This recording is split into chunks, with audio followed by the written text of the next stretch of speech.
Hey everybody, welcome to the G. Louise book series. I'm Christina, Kristina. This is where we read book, talk about books, mostly series books. I'm a series person. I like to get involved in the characters' growth from book to book to book. With series, we may solve a mystery each book, but we have character progression. We follow the same characters from book to book to book, follow their lives, their family events from book to book to book. You'll have to forgive me. This is the third time I'm doing this. I keep cutting myself off. I have that tendency to do that, and I apologize for that. Although, hopefully, if this works, you won't know. But if you watched yesterday's video, please hit the like and subscribe. Let me know I'm doing a good job. I can use all the support. I've been doing this over a year now. But anyways, I like talking series books. I'm a series person. See Miss Laurel up there, all 30 books. Janet's over there. Patterson's down there. We're going to be doing that soon.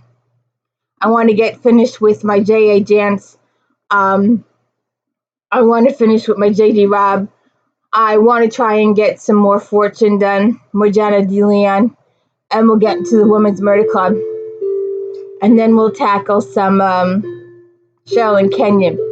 But I wanted to yesterday, if you watched the video, I'm like, I am not a modern day romance person.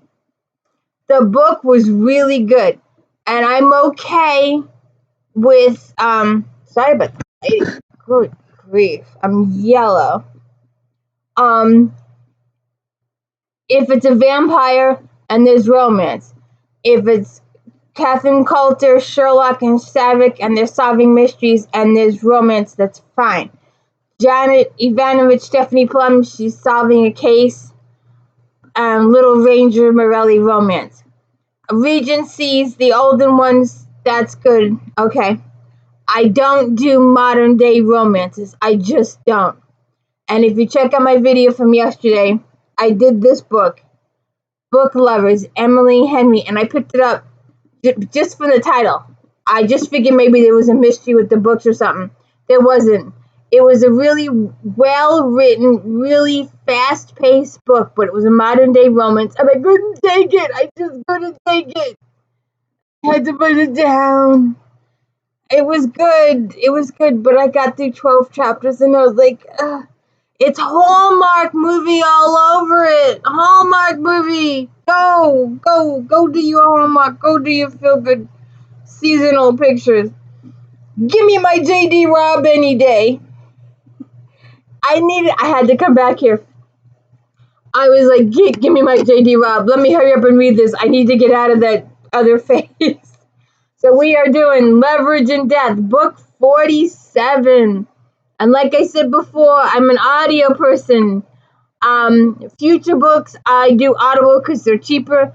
But the first 50 or so, I've got the physical CD, book on CD, and I've got my book. And we are doing Leverage in Death. And I just want to show you real quick. The past couple of covers have been puzzles. The last one was a crossword. This is a puzzle to the clue of what's going on in the story. I'll try and do this slowly because I've noticed that I do it so quickly you can't see it. So just go across like this and then go back like this. So hopefully you can see it, what it says here.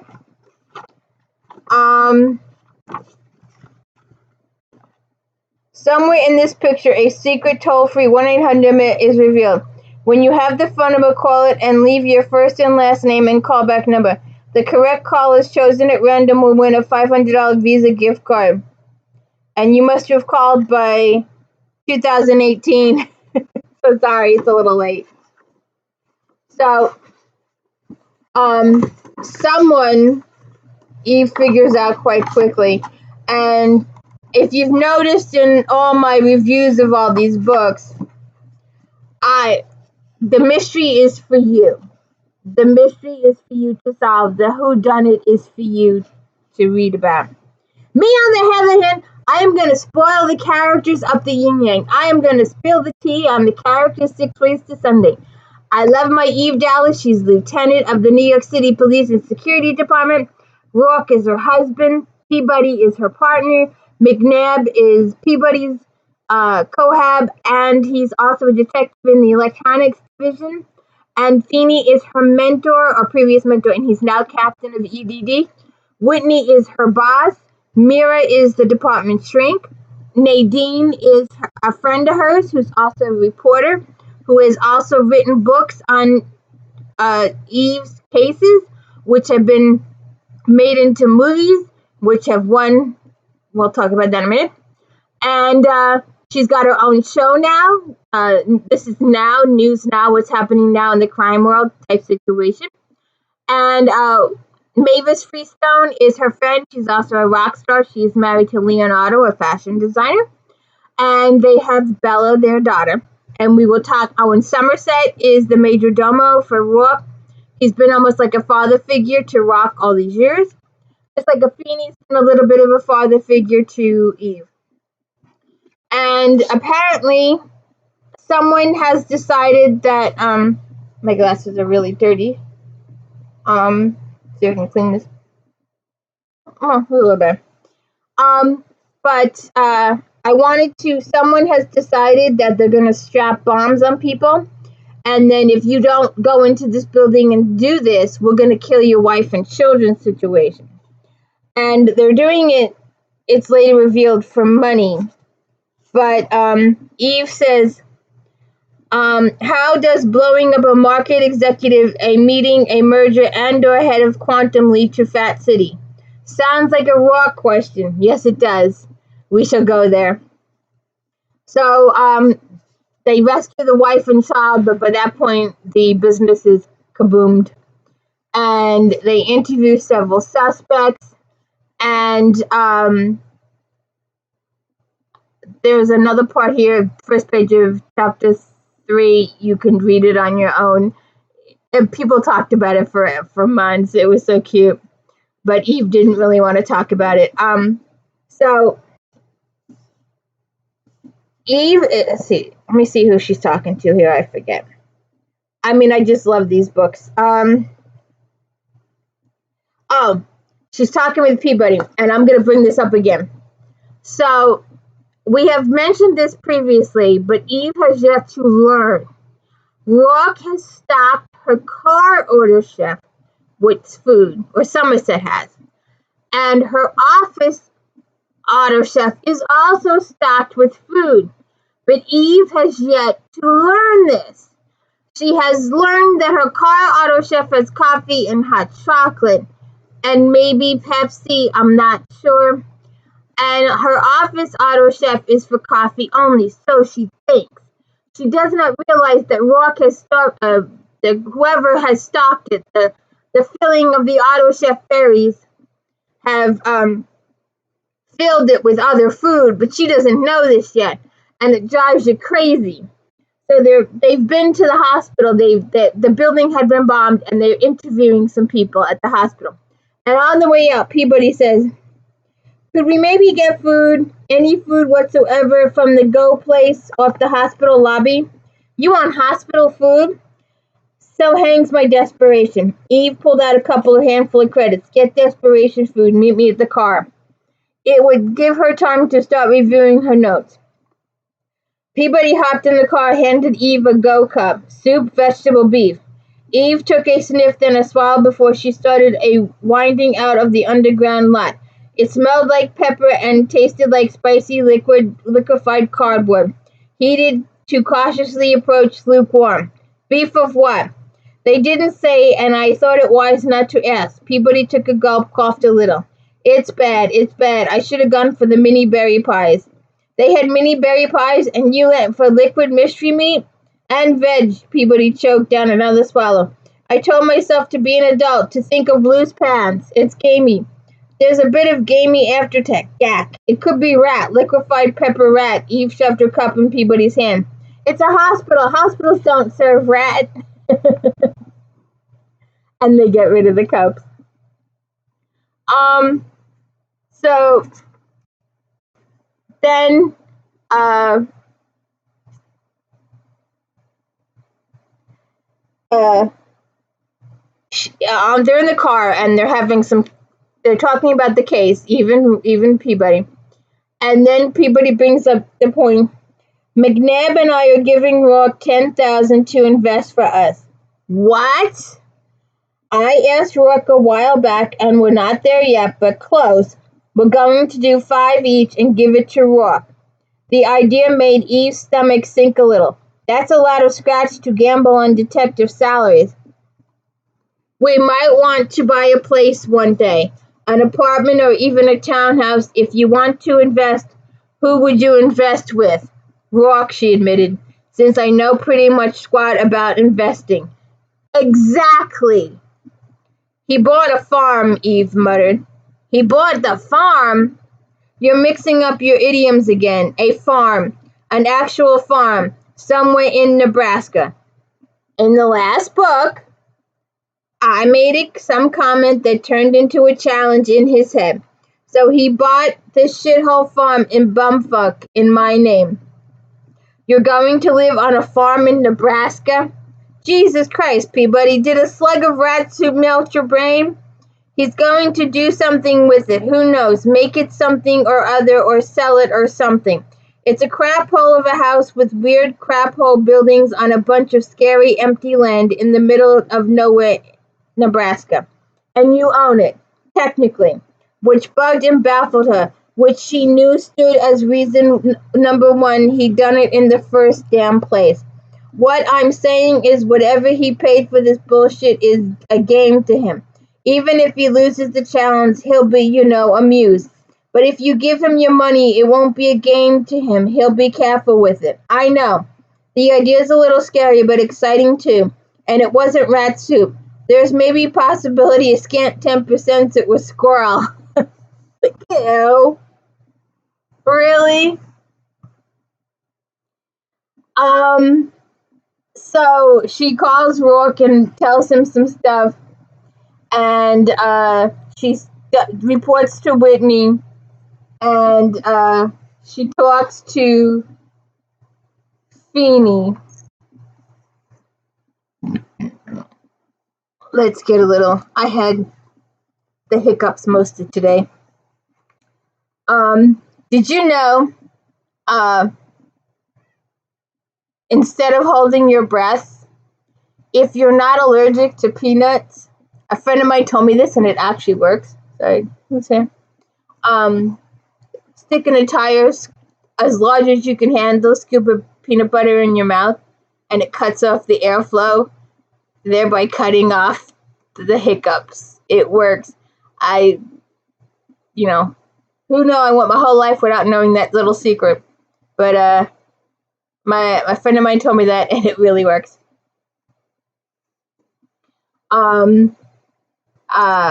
Feeney puffed out his cheeks. I'm gonna need more boys. You're looking? Inside job?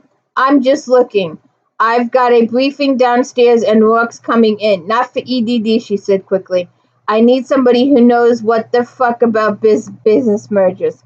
If he wants to play after the what the fuck, I'll take him. I'm gonna walk you out. Fizzies? Solid, they in unison. So, Feeney began as they walked out. You know the Oscar deal's coming up. Oscar who? He scratched fingers with his wary hair. Jesus, Dallas, even I know about the freaking Oscars. The Vid Award thing. Right, I knew that. Somewhere in the corner of her brain. You're not going. No! The Ico Vid's up for a shitload. Nadine's up for one. Why aren't you going? Inside her head, she sulked at the question. I don't want to. You have to get all fancied up and talk to other fancied up people and sit there with them, right? And you have to do it in LA with the media all up in your grill asking idiot questions like, who are you wearing? Yeah, I'd want to stun myself first, but it's a BFD anyway. You know, Peabody McNabb got invites to it. No, Eve stopped more than surprised. Are you sure? Peabody be nagging me brainless about it. I'm sure. I got it from calendar because McNabb's keeping it down low too. And I figure they're not nagging us brainless because we gave them 5 days off. And you gave them the place in Mexico to recharge. So they're not saying anything about it because they don't want to be greedy assholes.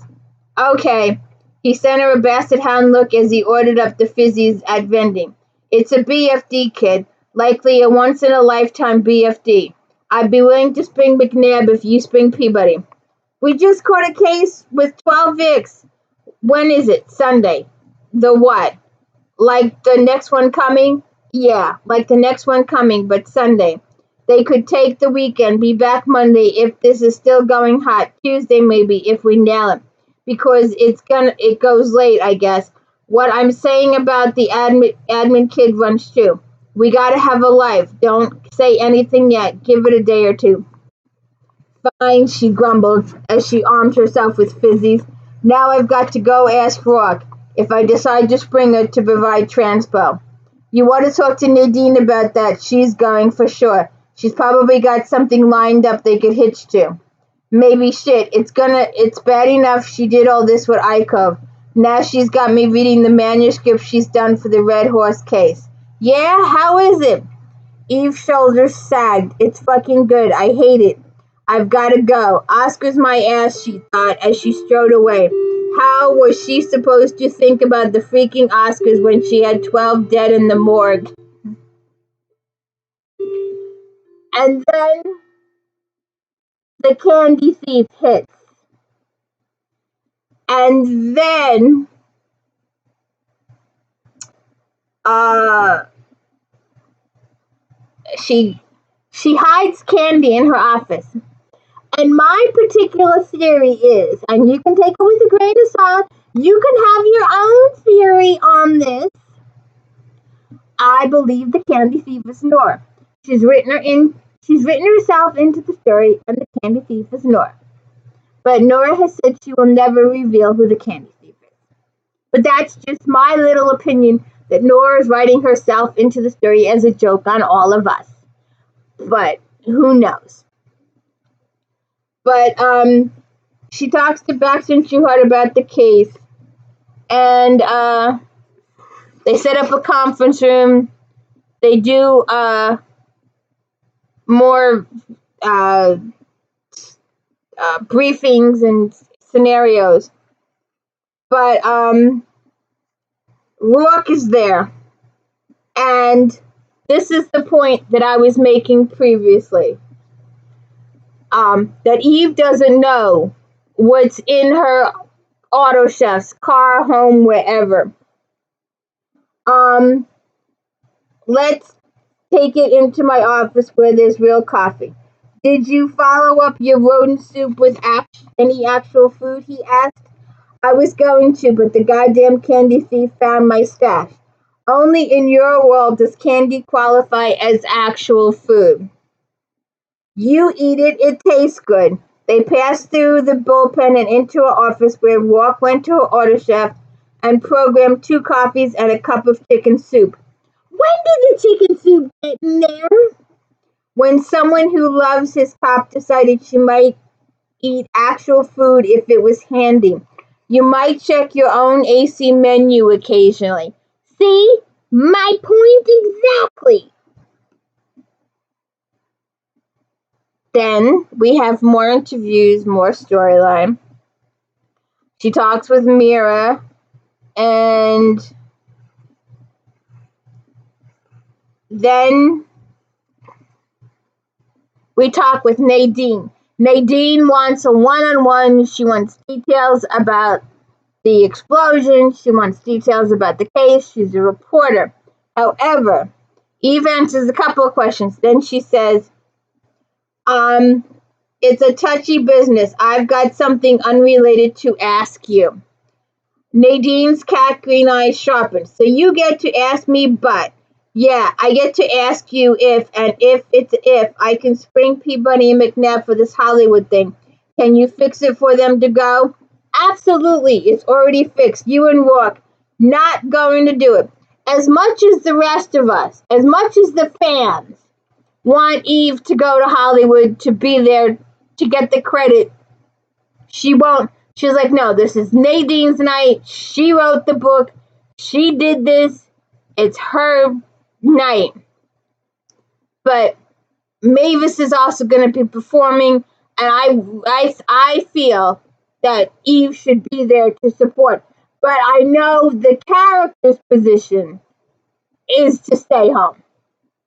You know that. We hashed it out. We talked about it for days on the websites back when. While we all wanted Eve to go to support her friends, we all knew that the character's position was no. The limelight belonged on them and not her. I've already got the transpo and they're welcome. I have a suite with room for them, so they're welcome there. They have seats reserved in my section for the awards. They just need the duds. Solid. When do I have to let you know? I'm leaving Friday, hopefully by early afternoon. I wish you'd come. Win or lose, it's a moment. I'll watch on screen. So the Red Horse book is good. Eyes narrowed suspiciously. You finished it? Nearly, and it's good. It's how well, what do I know? Maybe even better than the iCove book. You took your collar off. She took her collar off. I wish she would have done it on camera. I have a film. She goes and she pretends she's washing her face. And she'll pretend a few times and look at you a few times and make sure you're not looking. And she'll keep washing her face. And then once she slips her paw under her collar and flips it across the room. I'll have to show that video one day. I've got it. But she's naked. We'll have to find her collar. We've got 3 collars for her because she keeps taking them off. And the thing hangs so low. We should really make it tighter, but she gets a kick out of taking it off. She likes to fake it. Like, oh, I'm just washing my face. Yeah, right. And then she flings it across the room. I was lucky to catch it one day on film. And you can see the collar go flying across the room. So she does that. And then I'm not sure if we need to really do this. I just wanted to bring this up because we've always talked about the fact that Eve gets, we don't know if it's on purpose or not. She's never admitted it. But she always gets these cliches or phrases wrong. And she's talking about Rock. Talking with Rock. Did she do the thing? No. Okay, so she's talking with Rock. And they're going to the car. And she says, I was going to say polka dots don't change their spots, but sometimes they can.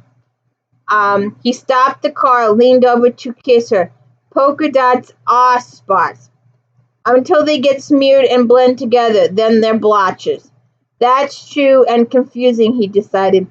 So we've smeared our spots into blotches for each other. She talks some case, and then he says, you do know it's leopards that don't change their spots, not polka dots. A leopard's born, lives, and dies a leopard, so that's that. That's rather the point of the adage. Why need an adage on something that's just that? It's a waste of words.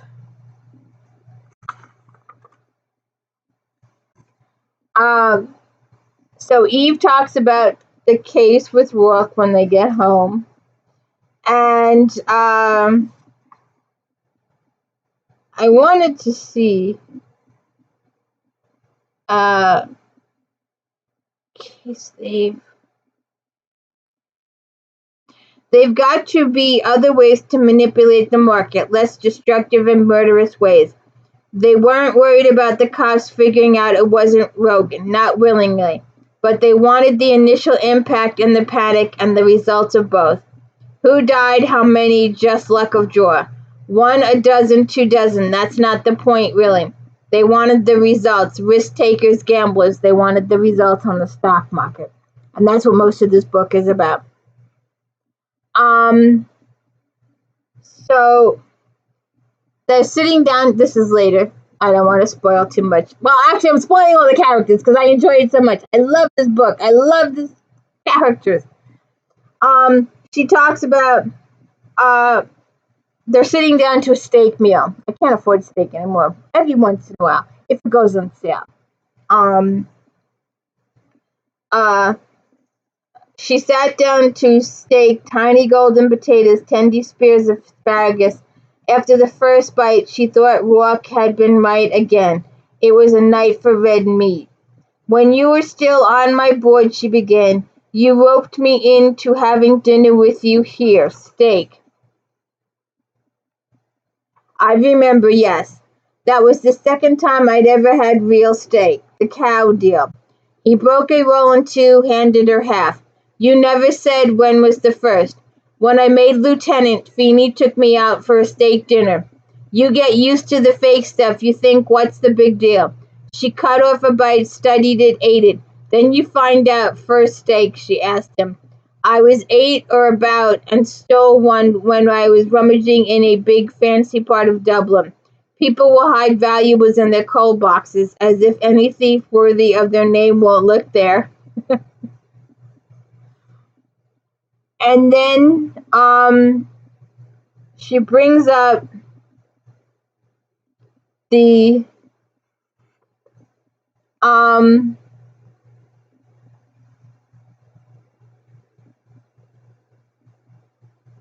where is it? Anyway, I know that the Vids award deal is Sunday. Angling his head, he lifted his wine. You surprise me. Well, I didn't exactly know then it came up, so I knew.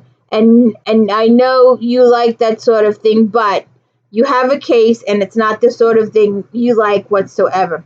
Still, sometimes she wished he wouldn't be so reasonable. It brought guilt tugging. Then again, plenty of times he wasn't even close to reasonable, and that was a pisser. So, I could probably work it to you have a shuttle us out there in one of your fancy deals, but the thing is, it's just a major pain in my ass, Rook, the whole freaking thing. Not just the getting into some stupid outfit and having stuff slathered all over my face, and having to talk to people in stupid outfits with stupid stuff splattered all over their faces. I can handle that okay. Sometimes I do with it you for your stuff. You do, and it's appreciated. Okay, good. But this, the damn book, the vid, I'll be doing my job, and somewhat even a suspect says, oh, hey, I read the iCove book. I love the vid, and whatever, and it's a weird pain in my ass. I wouldn't surprise me one damn bit to be reading some fuck at his rights and have him say, man, that iCove vid rocked out. When he laughed, she scowled, ate more steak. I'm serious, I know. And worse, oh, it's worse. I'm about finished reading The Red Horse Deal because Nadine nagged the crap out of me about it. And it's good. It's damn stupid good. And I had to tell her because friends. Even if I lied, sorry it blows. They'll publish it anyway and make the next vid. They want a trilogy. She finished a windy breath of huff and took a moment to choose his words. Darling Eve, I'm trying to be sympathetic as your distress is clear and obviously genuine. Damn straight. But you've gone and made a very talented woman a friend, a true and good one, and that's the breaks. Goddamn breaks, she muttered. Ate some more. I'm not going to the fancy awards, just no. What do you... Don't kill him. Don't kill Casanova. What are you looking at? Does anybody see? Do you see? Did a bug fly by here someplace? Hey, Smokey! Smokey, don't kill him. If you have watched my vids before, we have one. We lost our elderly child a couple of months ago, and we have another elderly child left. But this elderly child is afraid of girl cats, and the girl cats just love to beat his butt up. He's terrified of girl cats. Every girl cat we've ever had. So he was on the video yesterday. So he started the video yesterday. If you want to see Mr. Casanova. So Uh, uh, she'll probably win, just my luck. Caught up, she brooded in her wine. So anyway, Feeney and I hashed it out, and we'll cut Peabody and McNabb loose so they can go. They eat this stupid stuff up with a spoon, and one of us should be there with Nadine. However it goes, even though she's taking the rocker. He said nothing, only walked around the table, drew her to her feet, and cupped her face, kissed her soft and sweet. Ah, you are a marvel. I don't, because I'm not going to some stupid dress-up party. That actually factors. Shall I arrange a shuttle for them? A suite? They'll go with Nadine and their rocker. She's got it. I'm not saying anything yet because I don't get Dick out of Peabody once she knows she's going. Then we'd best contact Leonardo. Eve snuggled in. Why? Our girl needs an Oscar dress, a shoes, and a bag. You could lend her Julie. Now Eve yanked back, but he'll come up with something for McNabb that suits. There's not much time, but I wager Leonardo can make it work, especially for Peabody and McNabb. Jesus, they have clothes. Not to worry, Rock simply patted, and her aside, I'll take care of this of my part, my contribution. And they go on to discuss the case from there. And like I said, they're telling people to be suicide bombers. So we interview some more people, and then our good friend, because I want to share this with you, because I enjoy these books so much, I want to share Mavis visits. Mavis comes, hi to you, and that's for the top secret McNabb and Peabody project. You're the ultimate magus of mags, Dallas. It's not that big a deal. Mavis drew back eyes, purple as plums today, shining. It's the mega of deals. Wait till you see the gown Leonardo altering and customizing for her. He's doing it himself because that's my moon pie. Got minutes? Sure, a few. Bella's out entertaining your troops, but she's got something for you. So they talk some more. And Bella comes in and she's Das. And you gotta love, she gives Dallas a picture and she explains that this is Das and this is Orc and this is some shit. You gotta read it. I won't spoil all of it, but Susan Erickson does a really good job. Then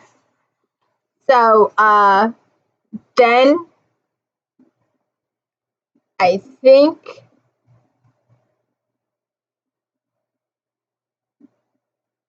Eve decides to tell Peabody what's going on.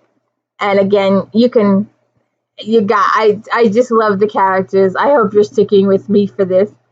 Or I'll be able to play it back for myself so I can get all the good, I should say, page XYZ for myself. So later on, I'll know all the pages. So she's talking with Peabody and she says, Eve decided it was as good a time as any. Nadine's taking the rocker to this Hollywood thing. I know, Peabody gave a grin and the eye roll equivalent to hubba. He's frosty extreme and seriously into her. I don't want to hear about their sex life. Not that kind of into. Although, anyway, going as a couple's a major BFD for Nadine, I think. Whatever, she's taking him, but she has room on her transport and in the hotel. You're going after all? Peabody bounced in her seat, actually clapping her hands. You're going to walk the red carpet? Carpet of all red carpets? This is... Oh, hell no. Giant hell no. She's got room for you and McNabb. Feeney cleared it so you can take off on Friday afternoon. Report back on Tuesday. Peabody said nothing, absolutely nothing, and stared straight ahead. What's the problem? I think I stopped breathing for a minute. You're giving me time off to go to the Oscars. Nadine's going to take us and let us stay with her. Her and and Jake the Rock God? She's got room. Peabody kept staring ahead. We're in an active investigation. I've got Baxter and Trueheart, and strangely enough, I managed to close cases before I took you on. You're not on roll this weekend anyway, Eve continued, so I cut that OT out of my budget. As long as I can remember, I've watched the Oscars and all the beautiful clothes, the people. Free agers watch Hollywood. We're not like monks, and I bet monks watch the Oscars too. My granny, man, she never misses. She's a big Oscar party every year. I sort of watch it with her and the rest. I set up my home screen and have the family on my tablet so we all watch. Granny's brutal when somebody wears something she thinks is stupid. It's the best. And now I'm going to the Oscars. Oh my, what will I wear? I don't have anything that's Oscar worthy. Rock talked to Leonardo, so Leonardo's covering that for both of you. I? Now? She turned her head, stared at Eve. I'm wearing Leonardo to the Oscars? Why do people say that? You're not draping a big Leonardo over you. Christ, Jesus Christ, if you cry, the deal's off. I love these books. Don't you love these books? I love these people. I love these characters like they're real.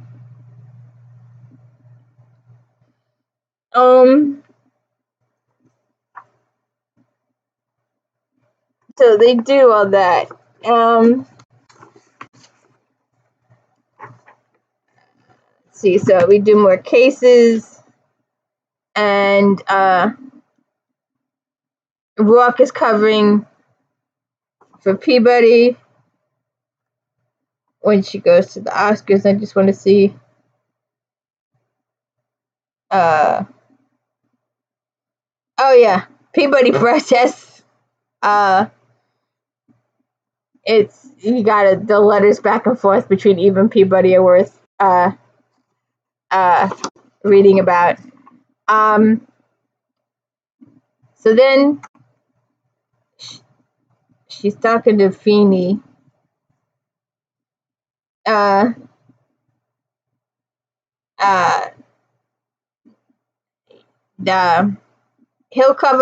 gonna cover for Peabody. How did I get to the point I'm letting a civilian cover for my partner? It's the right civilian. Yeah, but still. Do you have to pull McNabb back in? Nah, I've got enough boys to work this stuff.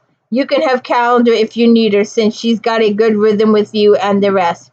The wife says I gotta watch this year and won't take no. He grimaced into his coffee. I gotta watch a bunch of Hollywood types in fancy get-ups making speeches and shit. I blame you. Me? Shock insulted vibrated. Blame Nadine. I blame her too. He looked at the board, scanned the names and faces. How sure are you they're there? And they go through it all. She goes, it's Nadine's fault. I was doing the job. She wrote the damn book, done the script thing. If she wins this thing, every time I think it's going to ease off, there are people going to say, oh, I read the book, saw the big fan. Like I give a cold crap about any of that. If she wins the damn thing, it's going to be even bigger pain in my ass.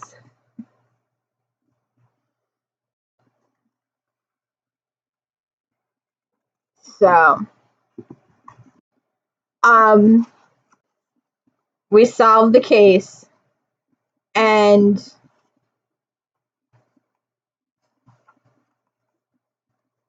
I've got to share. If you stuck this video out this long, I've got to share the last part of this book with you, and I hope you have stuck it out with me. I really appreciate y'all sticking this out with me and enjoying these books with me, because I love these books to death. So,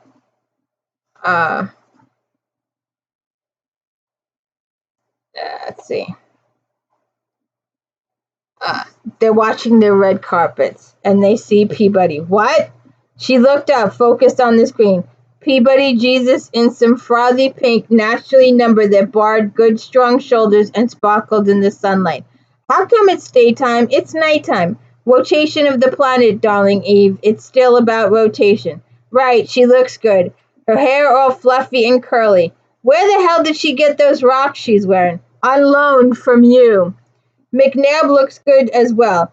Duded up in a dark blue tux, make McNabbish with a plaid vest, a screaming red bow tie. She spotted Mavis. How could you miss her in a sweeping blaze of red and white? As she twirled for the cameras, the sweep separated like blades of a fan. The heels of her red shoes towering with sparkling laces crisscrossing to the knee. Besides her, Leonardo wore one of those long tux jackets that skimmed to his knee, in some sort of metallic fabric that shifted from emerald to sapphire. He held Mavis' hand as she bubbled for the reporter. I can't wait. It's total dream come abso true. I'm nervous, but I'll be in the basket with my honey here and our pals. Here's Nadine. She's wearing my honey too. Nadine, you want to talk to Nadine, right? Nadine and Jake, he's Mega Frost, isn't he? And they go through the red carpet. And Mavis brings it up. Detectives Peabody and McNabb, NYPSD, best freaking PSD in the universe of PFDs. We're having the most magalicious time together. Come on, we gotta do a shout out. Hey Dallas, hey Rock, you better be watching.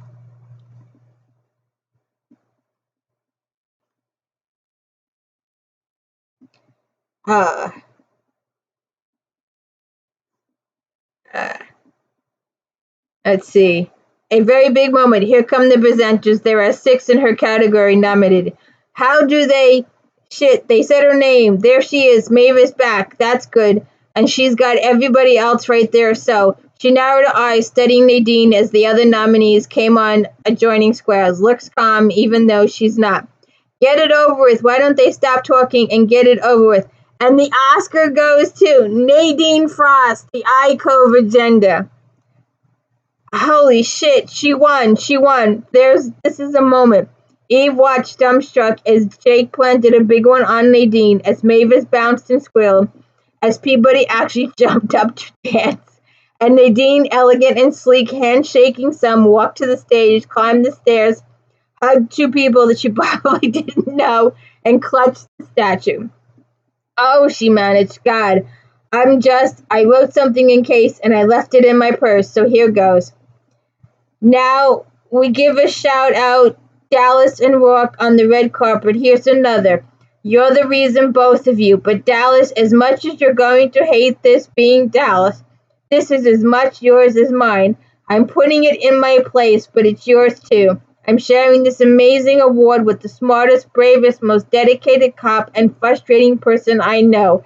Thanks. Holy crap, thanks. And that, Rourke said, is my favorite acceptance speech in the history of them. Jesus, Eve scrubbed at her face. Between her and Mavis, they've got me dripping. I'm glad for her. I really am. I have to be. But Christ, on a tricycle, Rourke, this is going to be a pain in my ass, as if it wasn't enough of one before. Just think what a pain in your ass it'll be if she wins Best Picture. Don't say that. Don't think that. Don't put that out there. To Nadine, she huffed and clinked. Okay, but that's it. One's enough. No more. We'll wait and see, won't we? The iCove agenda took 5 Oscars, including Best Adapted Screenplay, Best Director, Best Cinematographer, Best Actress, and the Big Guns Best Picture. A little shell-shocked, Eve dragged herself into bed. It'll never end now. Never end. On a laugh, Rock snuggled in, kissed the back of her neck. There. Bite me. I hope you enjoy these books as much as I do. I really do enjoy these books. I love them so much. And I hope you enjoyed and indulged me in my characters, sharing the characters with you. And I guess I gotta go catch a naked kitty now and put her collar back on. So thank you. Please like and subscribe. I hope you enjoyed these books. We're gonna move on to the next one. So have a good one. Bye.